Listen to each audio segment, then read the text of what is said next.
Bienvenue sur Geek & Fit, l'objectif de cette chaîne autour du sport est simple, remettre l'individu, c'est-à-dire toi qui regardes la vidéo, au centre des priorités. Formule autrement, mon objectif c'est que tu progresses, pas de méthode miracle magique, pas de bullshit, je te donne mes sources en description et je te dis quand j'en ai pas. Je vais peut-être utiliser des mots compliqués, je vais sans doute avoir l'air condescendant, ne t'y trompe pas, c'est parce que je vais t'expliquer les choses sans pour autant te prendre pour un ou une idiote. Pour progresser, il y a deux solutions, soit qu'on t'apporte quelque chose de positif, soit qu'on te retire quelque chose de négatif. Aujourd'hui, on va faire plutôt la première option. Ouf. J'espère que je suis nette à l'image parce que j'ai pas le moyen de régler comme d'habitude. Alors ça va être un peu qui tout double. Bon, normalement ça devrait être pas si pire et puis c'est pas si important que ça pour suivre le propos de la vidéo. Donc tu l'auras sans doute vu au titre. Aujourd'hui on va s'intéresser à chat.gpt. Qu'est-ce que c'est que ça? Bah en gros c'est un peu le futur de Google. Enfin, je saurais pas vraiment expliquer ça parce que je connais pas les spécificités techniques derrière, mais ce que je sais, c'est que c'est une intelligence artificielle qui a rassemblé plein de données, je pense qu'elle allait les chercher sur internet, et qui est capable de répondre à des questions qu'on lui pose, donc pas genre au moyen de mots-clés comme dans les moteurs de recherche, mais vraiment des vraies questions formulées dans notre langue, ça peut être en français, comme en anglais, comme dans plein d'autres langues en fait, et ben elle nous fournit des réponses. Et pas des réponses comme Google avec plein de liens, etc. Non, de vraies réponses à des questions, genre sous une forme rédaction, tu vois. D'ailleurs, ça peut aussi écrire des rédactions et il y a plein de personnes qui se posent la question de savoir si ça va pas fausser un petit peu les devoirs maison, etc. Il y a tout un débat de fond qui est hyper intéressant sur le sujet. Moi, c'est pas de ça dont je vais parler aujourd'hui. C'est très intéressant, c'est passionnant même. Mais moi, ce que je veux, c'est voir si ça peut construire des vrais programmes de musculation et répondre à des vraies questions dans mon domaine de compétences. Sinon, je vais juste me faire remplacer par une machine d'ici peu. Bon, en vrai, je pense que les coachs sportifs auront toujours leur place parce que bah, tu préfères parler à un humain qu'à une machine de façon générale, ça te fait plus, comment dire, de liens, ça te donne plus envie de faire du sport et en plus de ça, il y a quand même une certaine confiance qu'on a dans l'humain qu'on peut pas trop avoir dans la machine à l'heure actuelle. Bah ouais, si un coach te blesse, tu peux te retourner contre lui en justice. Si ça vient d'une machine comme ça, il y a souvent des petits termes, des petits trucs du contrat où tu peux pas faire grand chose. Et je pense que ça joue, mine de rien, le côté responsabilité individuelle. Bon, il est temps de voir si la machine est capable d'être meilleure que l'humain. Et pour ça, j'ai essayé de pas être trop con. Au lieu de demander à la machine moi-même, j'ai demandé à des personnes sur Twitter si elles pouvaient poser toujours les mêmes questions. Et donc du coup, bah, avoir les réponses compilées. Parce qu'un truc à noter, c'est que chat.gpt ne donne pas les mêmes réponses à tout le monde. En tout cas, pas exactement. Et ça peut être influencé par l'historique des demandes que tu lui as fait. Donc j'ai demandé à des personnes de poser plusieurs questions et j'ai une petite compilation de réponses de 5 personnes différentes. On va voir un petit peu là où ça se recoupe, là où ça se recoupe pas, etc. Je pense qu'on va le faire par question plutôt que par personne. Donc la première c'était « Crée-moi un programme de musculation complet ». Alors déjà, il commence quasi systématiquement par un échauffement qui ressemble à peu près à la même chose pour tout le monde, c'est-à-dire 5 à 10 minutes d'exercice pour réchauffer les muscles et préparer le corps. Oui, si je regarde là, c'est parce que bah, c'est là que sont les réponses. Il parle en fait de déverrouillage articulaire et d'exercices cardiovasculaires légers, dit tels que la marche ou le jogging sur place.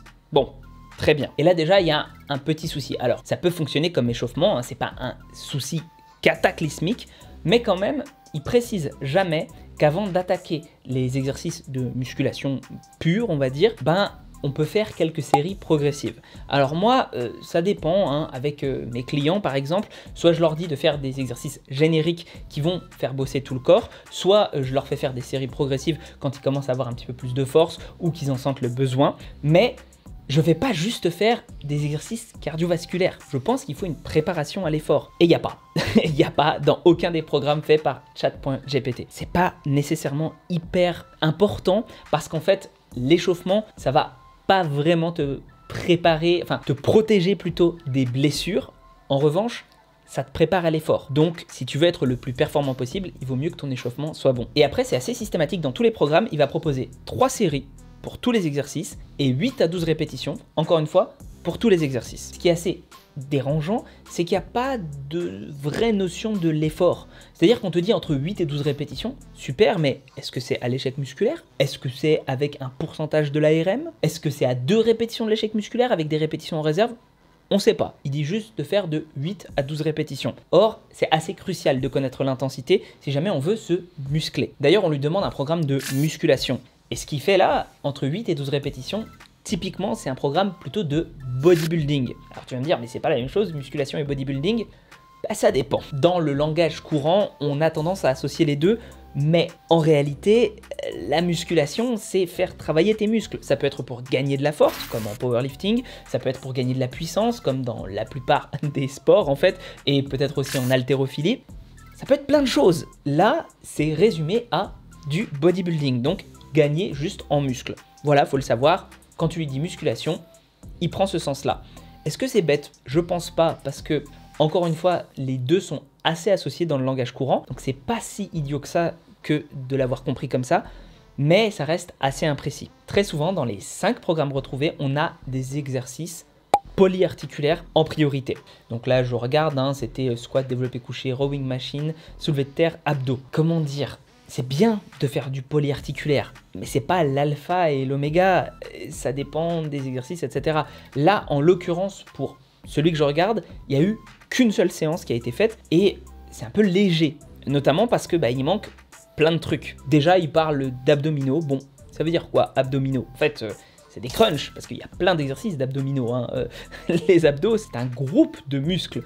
Ça n'est pas un exercice. Et puis, il n'y a pas, par exemple, d'exercice pour les épaules en particulier. Alors, quand je parle des épaules, je parle des deltoïdes, pas latéraux médiaux, mais médians. C'est-à-dire, en fait, la portion des deltoïdes entre les deltoïdes avant et les deltoïdes arrière, antérieur, postérieur. Celle-là, elle n'est pas travaillée véritablement dans les exercices qui sont donnés là.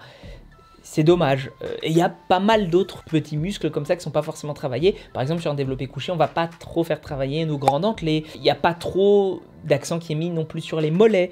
Donc, c'est un exercice pour le corps entier, enfin c'est un programme plutôt pour le corps entier, dans lequel il manque plutôt certains exercices. J'avais noté qu'il manquait les side delts, les fléchisseurs de hanches, les mollets, les avant-bras, le cou. Bon là, je rajoute le serratus antérieur auquel j'avais pas pensé, donc le grand dentelé, ou le dentelé antérieur, suivant la nouvelle nomenclature, je pense que c'est le dentelé antérieur. Bref, globalement, c'est solide, mais c'est pas parfait, enfin, c'est loin d'être parfait, quoi. Après, là, je m'attarde sur un en particulier parce que c'est le premier, mais si on le met en perspective de tous les autres, eh bien, ce qu'on remarque, c'est que les exos changent, déjà, d'une part. C'est-à-dire que, par exemple, chez Unbreak Crystal, le pseudo de la personne qui me l'a envoyé, eh bien là, on a du développé couché, des tractions, du soulevé de terre, des élévations latérales, donc il y a, pour les side delts, il y a aussi des biceps curls, et des dips au triceps, enfin des triceps dips, donc des trucs, des dips au triceps, des dips qui sont axés plus sur les triceps. Encore une fois, abdominaux, on sait pas trop pourquoi, mais bon, abdominaux. Bon, c'est mieux, ça reste pas incroyable, mais c'est mieux. D'ailleurs, à la fin, il parle d'étirement pour aider à récupérer et maintenir la souplesse. C'est pas vrai. La souplesse, elle est maintenue quand on fait de la musculation à bonne amplitude, puisqu'en fait, c'est exactement la même chose que des étirements, mais avec du poids en plus, avec du contrôle en plus. Donc, en fait, on devient plus souple quand on fait de la musculation. Et en plus, on n'a jamais vu que les étirements aidaient à la récupération. Il semblerait, d'après certaines trouvailles récentes, que ça puisse aider à faire de l'hypertrophie. Donc, potentiellement que ça génère encore de la tension sur les muscles, et donc nécessairement ça peut pas aider à la récupération si jamais ça provoque un stimulus. En tout cas, ça me semblerait bizarre que ça aide à la récupération en provoquant un stimulus, sachant qu'on a besoin d'une petite dose de dommage musculaire pour que ça fonctionne. Donc nécessairement, on va un petit peu jouer sur nos capacités de récupération. Je dis pas qu'il faut maximiser les dommages musculaires, mais ça c'est mon cheval de bataille, normalement tu devrais savoir sur la chaîne. Et sinon, j'ai fait une super chanson à ce sujet-là que je te recommande. Que l'hypertrophie n'est pas causée par les dommages musculaires, si c'était le cas, on obtiendrait de l'hypertrophie. Et là par exemple, chez Yuyugnat, je pense que ça se dit comme ça, on a un programme de musculation qui est sur plusieurs jours. Ça, je trouve ça fou. Parce que autant avant, il faisait juste une séance. Là, carrément, il fait plusieurs jours. Ce qui me semble là dénoté d'un seul coup, c'est jour 1, ça enchaîne les squats et les fentes avant, ce qui fait travailler exactement les mêmes muscles. Donc, je vois pas l'intérêt d'enchaîner ces deux exos-là. Sinon, ça va. Jour 2, enchaîne les DC, donc développé couché et les extensions triceps. Ça sollicite encore une fois les mêmes muscles, donc c'est pas génial. Et le jour 4, ça enchaîne le rowing et le curl, donc encore rebelote. Je vois pas l'intérêt. Autant alterner avec les autres exercices, histoire d'avoir ces muscles qui récupèrent et qui sont capables de produire plus de force, donc potentiellement derrière, plus de tension, plus de masse musculaire. Je comprends pas non plus pourquoi il n'y a pas de jour de repos entre le jour 1 et le jour 2, sachant que le jour 3 est un jour de repos, et ça rattaque au jour 4. bah, si tu fais 3 séances de musculation, autant les répartir dans ta semaine et faire jour 1 travail, jour 2 repos, jour 3 travail, jour 4 repos, jour 5 travail. Bizarre. Chez Cédric Blap, ça décompose entre exercice de base et exercice d'assistance. Ce que je trouve bien puisqu'en fait, ça change de champ de répétition. C'est la première fois que je vois ça. On voit que pour les exercices de base entre guillemets, je vois pas pourquoi il y a une distinction comme ça entre certains exos et d'autres. Hein. Il n'y en a pas qui sont de base et d'autres qui sont pas de base. Hein. Tout est bien. Mais dans la façon dont c'est appliqué, bah, on change de champ de répétition. Ça, c'est cool. Pourquoi c'est cool? Parce qu'on sait pas, en fait, quel champ de répétition est meilleur pour quel muscle. C'est un truc où on sait potentiellement que certains champs de répétition sont meilleurs pour nos muscles. Donc en fait, bah, par exemple, peut-être que pour tes biceps, à toi, faire entre 5 et 10 répétitions à 2 répétitions de l'échec musculaire, donc avec une certaine charge quand même, eh bien, ce sera le meilleur pour faire grossir tes muscles. Mais par exemple, sur le biceps de ton voisin, ce sera entre 15 et 20 répétitions. On ne sait pas entre les individus, d'accord? Et on ne sait même pas à quel moment de notre vie. C'est-à-dire que peut-être que ce sera bien pour un cycle, de faire entre 5 et 10 répétitions pour tes biceps, et puis qu'après, tu auras besoin de faire entre 15 et 20 reps. Voilà. Donc, moi, quand je programme, dans l'idée, ce que j'essaye de faire, c'est d'avoir des champs de répétition qui varient pour les mêmes groupes musculaires, de sorte à passer au moins sur une plage de champs de répétition qui soit optimale. Quand je dis optimal, ça ne veut pas dire que tes biceps ne vont pas grossir si on n'est pas sur l'optimal. Ça veut dire que ça va potentiellement moins grossir. Donc autant chercher à un peu équilibré. Donc là, c'est plutôt un bon point. Je comprends pas non plus pourquoi il fait faire des dips alors qu'on a déjà le développé couché qui fait exactement la même chose.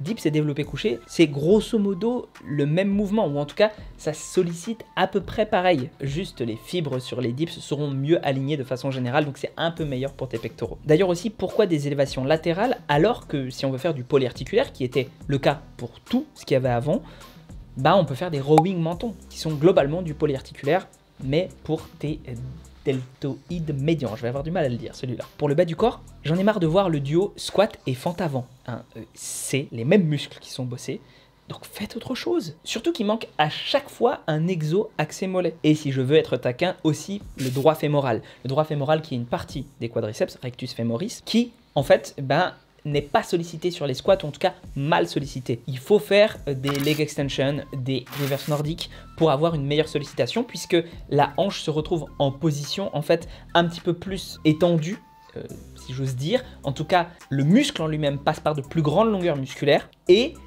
ça permet qu'il grossisse un peu mieux. Pour le programme de Rob Z13, il y a marqué épaule carrée et écarté. Je comprends pas ce que c'est épaule carrée. Vraiment, c'est quoi épaule carrée?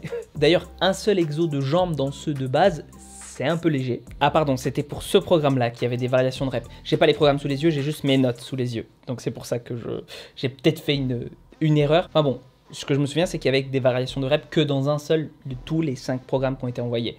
Ce qui est dommage. Donc tout le speech sur les variations de reps, c'était là. Bon, maintenant pour résumer les programmes de musculation, bah c'est pas mauvais, mais c'est pas bien non plus. Ça va vraiment pas remplacer un bon coach, parce que bah, au-delà même de la morpho-anatomie, des trucs comme ça, qui on va te faire croire en fait qu'on a vraiment besoin d'un coach pour t'analyser, chose sur laquelle je suis un peu circonspect, je pense pas non plus que Chat.gpt s'adapte en termes de suivi et qu'il soit capable de remplacer des exos si jamais ça va pas, etc. etc. J'en sais rien, hein, mais je pense pas. Et peut-être surtout, ben même malgré ça, c'est assez lacunaire. Il n'y a pas de concept de RPE, c'est variable, on va dire, d'entraînement, de volume d'entraînement sur une semaine. Hein, c'est pas vraiment géré. À chaque fois, c'est plutôt une seule séance, sauf, on ne sait pas pourquoi, certaines fois, il en fait plusieurs. Bref, c'est encore hasardeux. Peut-être que ça va s'améliorer, j'en suis sûr même, mais moi, je pense que pour le moment, il faut raison garder. Regardons maintenant ce qu'il dit au niveau des courbatures. Je lui ai fait poser la question, qu'est-ce qui provoque les courbatures? Et alors là, il y a eu plein de choses. Je vais tenter de résumer un peu le problème. Le problème, c'est que la réponse, elle est mauvaise. Il parle très souvent de dommages qui sont faits aux fibres musculaires. Ça, pourquoi pas? Mais ensuite, il va dire que ces dommages faits aux fibres musculaires vont provoquer de l'hypertrophie, de la croissance musculaire. Or, bah ça non, parce que du coup, ce qu'il suggère, c'est que les dommages musculaires vont provoquer des courbatures, et du coup que bah, quand on a des courbatures, on va provoquer de la croissance musculaire, puisque bah, c'est relié en fait à la même chose, hein. C'est-à-dire avoir des dommages musculaires, ça provoque des courbatures et de la croissance musculaire. Donc finalement, avoir des courbatures, ça fait de la croissance musculaire. Tu me suis? Ce qu'on sait, c'est qu'on a besoin d'un petit peu de dommages musculaires pour enclencher les processus anaboliques, mais surtout pas de les maximiser. Si on les maximise, si on fait en sorte d'avoir le plus de dommages musculaires possible, on peut se retrouver avec des phénomènes comme la rhabdomyolyse, donc c'est-à-dire perte définitive de fibres musculaires, ce qui n'est pas très bon pour ta croissance musculaire, ou tout simplement avoir trop de dommages musculaires pour pouvoir s'entraîner de façon correcte régulièrement. Parce que ce qui est important, c'est de faire ressentir de la tension à tes muscles, de faire en sorte qu'ils s'adaptent vis-à-vis de la tension. Ils ont des capteurs en fait de tension, on les a pas encore totalement identifiés, mais on pense avec un certain degré de certitude que c'est relié à cette tension-là. Et bien du coup, si jamais tu n'es pas capable de leur faire ressentir cette tension régulièrement, tu vas moins grossir. Et ça, les dommages musculaires, ils t'empêchent de façon globale d'aller faire ressentir cette tension-là. Alors, ils vont pas t'empêcher genre de façon absolue, mais ça va peut-être un petit peu limiter tes capacités. Et surtout, si jamais tu t'entraînes un petit peu trop souvent avec trop d'acharnement, ton corps, il peut soit réparer, soit créer de la masse musculaire. Si tu fais en sorte d'allouer tous tes petits réparateurs, toutes tes cellules en fait qui vont réparer, eh bien justement à la réparation et pas à la construction musculaire, tu vas retarder tes progrès. Donc non, les dommages musculaires, comme je l'ai dit, j'ai fait une chanson là-dessus, ça n'est pas la cause de l'hypertrophie. Mais au-delà de ça, en plus, on ne sait pas en fait si les courbatures sont provoquées par des dommages aux fibres musculaires. Il y a plein de théories concurrentes qui voilà, se frayent un chemin. Il y en a qui disent que c'est relié notamment aux dommages sur les fascias, puisque les fascias sont plus innervés que les fibres musculaires. Donc c'est là en fait qu'on ressentirait vraiment la douleur. Il y en a qui parlent de différents facteurs type le MGF, Mechanical Growth Factor, qui sensibiliserait certaines parties. Il y en a qui parlent même de micro-dommages à des nerfs, même si cette théorie est vraiment très théorique et qu'en fait on n'a qu'une seule étude là-dessus qui est un peu hasardeuse. Mais bon, pourquoi pas? En tout cas, on n'a pas encore réglé définitivement la question des courbatures. Et dire que c'est relié aux dommages sur les fibres musculaires, non. Je dirais même que c'est vraiment pas assez subtil. Voilà. Et ça, c'est assez constant en fait sur toutes les réponses. Il fait les mêmes erreurs. Ce qui n'est pas le cas pour les protéines et les reins. Alors la question que j'ai posée, c'était: les protéines sont-elles dangereuses pour les reins? Et là, quelquefois, j'ai été hyper agréablement surpris et d'autres fois, je me suis dit mais non, c'est pas possible. Et ça tient généralement à une seule chose, la distinction entre personnes qui ont déjà des problèmes de reins et celles qui n'en ont pas. C'est-à-dire que de temps en temps, Chat.gpt fait la nuance. Il te dit, voilà, les personnes qui ont déjà des problèmes de reins, consommer beaucoup de protéines, ça peut être dangereux pour leurs reins. Et c'est vrai. Et les personnes qui ont déjà des reins sains, enfin qui ont des reins sains de façon globale, pour elles, ça semblerait pas être dangereux. Et quand c'est le cas, je suis totalement d'accord avec Chat.gpt. D'ailleurs, c'est la première réponse que j'ai lue et donc je me suis dit, waouh, impressionnant parce que c'est vraiment un mythe répandu que les protéines sont dangereuses pour les reins. Et en fait, ça dépend. Quelquefois, il omet totalement. Il dit, finalement, les protéines sont dangereuses pour les reins de façon globale si on en consomme trop. Ce qui n'est pas supporté par la littérature scientifique. On a des études sur des animaux qui montreraient ça. Mais sur les humains, jamais. Et même, on a une méta-analyse relativement récente qui est sortie et qui montre que ça n'a pas d'incidence, voire que ce serait même positif. Donc, pas ouf quoi, pour les conseils santé, pas génial Chat.gpt.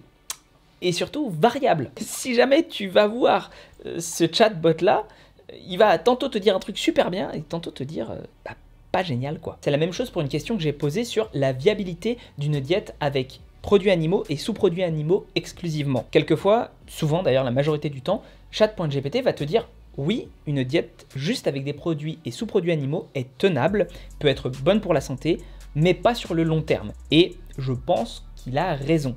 C'est-à-dire qu'on peut tout à fait se faire une diète avec juste des produits et sous-produits animaux, notamment grâce aux abats. Donc on parle du foie, des choses comme ça qui te permettent d'avoir en fait toutes les vitamines essentielles pour ta survie, voire même ta vie dans de bonnes conditions, mais les graisses saturées sont de la partie dans tout ce qui va concerner les animaux. Or, ça, on sait qu'à long terme, c'est pas ouf. Surtout que on n'a pas non plus de fibres dans les diètes animales. Ça peut être bien pour certaines personnes qui ont des problèmes de digestion, mais pour la majorité des gens, avoir des fibres dans son alimentation, c'est une sorte de boost de ton espérance de vie. Donc au départ, quand j'ai lu les 2-3 premières réponses sur la nutrition, j'étais très enthousiaste et j'étais en mode, bah ça se trouve, il y a de meilleures informations en fait de façon globale dans la nutrition que dans le sport, puisque j'en repère quand même moins de la désinformation dans ce qui fait. Mais là en fait, c'est la roulette russe. Soit tu vas avoir de bonnes infos, soit de mauvaises. Je peux pas recommander chat.gpt pour te donner des conseils nutritionnels. Malheureusement. J'ai posé une question sur le soulevé de terre dos rond puisque ça a été mon dada pendant l'année 2022. Voilà, est-ce qu'on peut soulever dos rond sans que ce soit dangereux? Et je m'attendais pas à grand chose. Bon, chat.gpt te dit oui, ça peut être dangereux de soulever dos rond. Mais, et c'est là quand même que c'est intéressant, quand il te parle de dos rond, la première chose qu'il commence par te faire, c'est te décrire ce qu'est un dos rond. Et il appelle ça la lordose lombaire. Or, c'est exactement l'inverse du dos rond. Ce serait une syphose lombaire, le dos rond. Donc, comment faire confiance à quelque chose qui se plante dès la première phrase dans la définition? Pour moi, c'est clair et net que le robot ne peut pas faire mieux que les données qu'on lui donne. Et en l'occurrence, c'est une désinformation qui est hyper répandue. Alors que je le rappelle, dans les vidéos que j'ai mises sur la chaîne, les plus grands experts mondiaux sur la question aujourd'hui ont des avis beaucoup plus mesurés que ce que peut donner chat.gpt. Bref, je ne vais pas te refaire le débat du dos rond, mais garde ça en tête. Ça peut être une bonne façon de vérifier, de se dire que finalement, sur les choses sur lesquelles l'humanité n'a pas encore progressé, le robot ne peut pas être en avance. Quand je dis l'humanité n'a pas encore progressé, je veux dire que c'est pas encore accepté dans le savoir commun. Parce que dans le monde scientifique, ce que je dis, c'est évidemment sujet à un peu de controverse, mais très largement la vision est très nuancée en fait, en tout cas chez les experts de la question. Et enfin, j'avais posé une question sur les meilleurs exercices de musculation, et il semblerait que le robot ait un discours intéressant de ce point de vue-là, c'est-à-dire qu'il commence par dire il n'y a pas de vrais meilleurs exercices de musculation. Donc ça, je trouve ça cool. Et après, il finit quand même par dire mais voici de bons exercices de musculation. Et t'es en mode, mais si tu dis qu'il n'y a pas de meilleurs exercices de musculation, tiens le discours jusqu'au bout et dis non, il n'y en a pas. Parce que là, je présume qu'en fait, il veut répondre du mieux possible à ce que pense la personne qui lui pose la question. Mais c'est pas rendre service aux gens. Parce que on va se retrouver avec des gens qui vont se dire bon, il n'y a pas de meilleurs exercices de musculation, mais quand même ceux-là sont meilleurs. Bah non, ces exercices-là sont pas meilleurs, vraiment. Ils sont pas meilleurs. Il faut savoir toute la programmation et l'historique de quelqu'un pour se rendre compte de si un exercice est bon ou pas pour lui. Voilà. Du reste, je pense que la conclusion de cette vidéo, c'est il faut pas vraiment faire confiance à chat.gpt. Parce que, et c'est ça qui me déprime, la majorité des informations disponibles pour le grand public dans mon domaine, d'accord, le domaine de la musculation, sont fausses. C'est gravissime, c'est un vrai problème, et d'ailleurs il y a un papier récemment scientifique qui est sorti sur la question. C'est un milieu qui est dominé par le business, par le capitalisme, par l'industrie. Alors on va me dire encore oui, espèce de gauchiste, communiste et tout, mais c'est vrai en fait. Et comme c'est dominé par ça, l'information, elle n'a de valeur que si elle peut apporter une plus-value. On se fout qu'elle soit vraie ou fausse. Si elle te rapporte de l'argent, elle est bonne. Et ça me déprime parce que c'est pas la rigueur qui est mise en avant. Donc basiquement, je pourrais passer toutes mes semaines à répéter la même chose, c'est-à-dire les bases de la musculation evidence-based, on va dire, et quand même à chaque fois avoir un public qui n'en a jamais entendu parler. C'est un peu se battre contre des moulins. Donc je t'invite à partager mes vidéos si tu peux, ça me ferait plaisir. Bon, au-delà du fait que ça me rapporte de l'argent, du travail, tout ça, quand même, je pense important, enfin, si tu me fais un minimum confiance, et ça m'arrive de me tromper, mais j'essaye de faire les choses correctement. D'ailleurs, si tu veux me soutenir, il y a toujours toutes ces options-là qui sont disponibles, c'est-à-dire aller dans mon Linktree pour acheter mes formations, mon nouvel e-book, qui est pas mal, qui fait 750 pages quand même. Bref, il y a plein de choses, j'essaye de faire ça à des prix qui soient pas rédhibitoires et honnêtes. J'ai des programmes sportifs à prix libre, j'ai des posters, j'ai cet e-book là qui est quand même juste à 5 €. Voilà, s'il te plaît. Et pense à t'abonner, à liker, à commenter, à partager. Sur ce, prends soin de toi et à la prochaine. Chat.gpt est pas prêt de me mettre au chômage.